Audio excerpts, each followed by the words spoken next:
Hindi cinema के दर्शक राज कपूर का नाम बेहद सम्मान के साथ लेते हैं, जो स्वाभाविक है। एक बेहतरीन और लाजवाब अभिनेता, निर्माता और निर्देशक थे राज कपूर, जिन्हें बॉलीवुड का ग्रेट शोमैन कहा जाता है। पर अपना प्रेम निभाने के मामले में राज कपूर कभी ईमानदार नहीं रहे। आवारा प्रेमी राज कपूर को प्रेम रोग तो कई बार लगा, पर वे अपने प्यार के साथ कभी न्याय नहीं कर पाए। प्रेम के मामले में राज कपूर की आवारगी का खुलासा करते हुए स्वयं उनके बेटे ऋषि कपूर ने अपनी आत्मकथा खुल्लम खुल्ला में लिखा है कि राज कपूर 28 साल की उम्र से ही किसी को बेइंतहा प्यार करते थे, पर अफसोस की बात है कि वह प्रेमिका मेरी मां नहीं थी।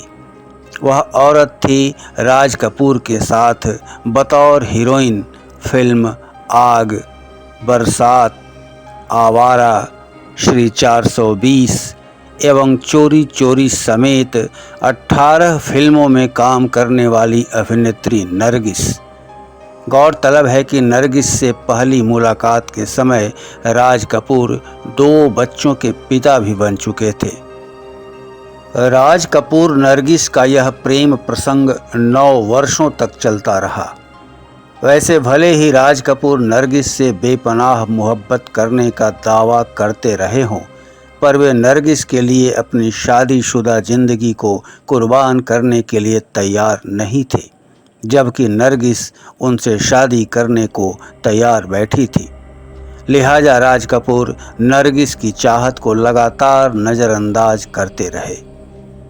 इसी बीच राज कपूर फिल्म शारदा में मीना कुमारी के साथ काम कर रहे थे और देखते ही देखते राज कपूर मीना कुमारी के भी प्रेमी बन बैठे। और एक दिन कुछ ऐसा हुआ जिसे देखकर नरगिस के होश उड़ गए।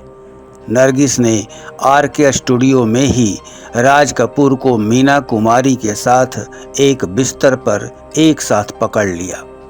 अब वर्षों से राज कपूर के भरोसे बैठी नरगिस के सामने और कोई रास्ता बाकी नहीं था।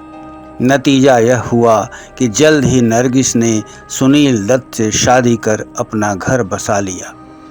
वैसे मीना कुमारी की वजह से भले ही राज कपूर नरगिस की प्रेम कहानी का हमेशा के लिए अंत हो गया हो, पर राज कपूर मीना कुमारी के प्रति भी वफादार नहीं रह सके।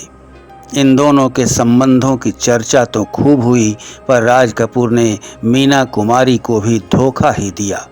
मीना कुमारी अकेली रह गई और राज कपूर एक नई प्रेमिका की ओर झुक गए।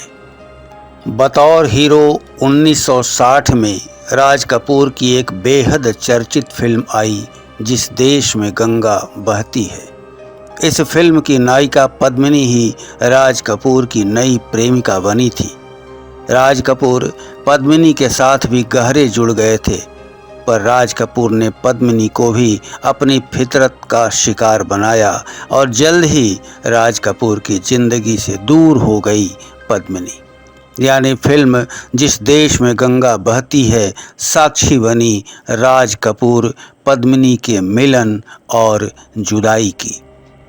राज कपूर जिस फिल्म में भी काम करते थे, उसकी हीरोइन उनकी प्रेमिका बन जाती थी।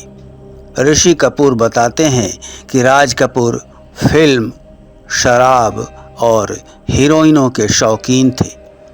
शराब में जॉनी वॉकर की ब्लैक लेबल ब्रांड के दीवाने राज कपूर ने 1964 में संगम नाम की एक सुपरहिट फिल्म का निर्माण किया था, जिसके नायक भी वे खुद थे और नायिका थी बैजयंती माला। ऋषि कपूर बताते हैं कि उनके पिता राज कपूर संगम की हीरोइन वैजयंती माला से इस तरह जुड़ गए थे कि उनका परिवार टूटने की हद तक जा पहुंचा था।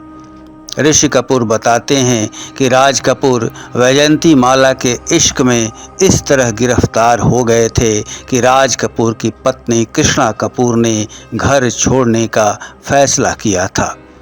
ऋषि कपूर आगे बताते हैं कि वे अपनी मां के साथ बॉम्बे के नटराज होटल में रहते थे। माँ किसी भी कीमत पर घर लौटने को राजी नहीं थी। इधर वैजयंती माला राज कपूर से शादी करना चाहती थी, पर अपने स्वभाव के अनुसार ही राज कपूर ने वैजयंती माला को भी अधर में छोड़ दिया और खुद बचकर निकल गए और अंत हो गया राज कपूर वैजयंती माला प्रेम प्रसंग का। और अब राज कपूर की नई प्रेमिका बनी थी अपने ज़माने की चर्चित बोल्ड अभिनेत्री जीनत अमान। देवानंद अपनी आत्मकथा में बड़ी ईमानदारी से स्वीकार करते हैं कि उनका दिल जीनत अमान पर आ गया था और वे जीनत अमान से प्यार करने लगे थे।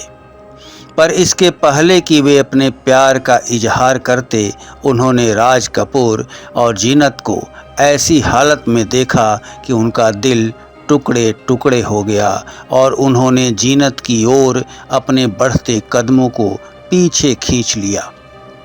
वैसे सभी जानते हैं कि राज कपूर ने जीनत को भी धोखा ही दिया और जीनत अमान को भी अपने टूटे दिल के साथ मजबूरन अलग होना पड़ा। कुल मिलाकर यह कहना उचित होगा कि आवारा प्रेमी राज कपूर ने अपनी प्रेमिकाओं को सिर्फ और सिर्फ धोखा ही दिया।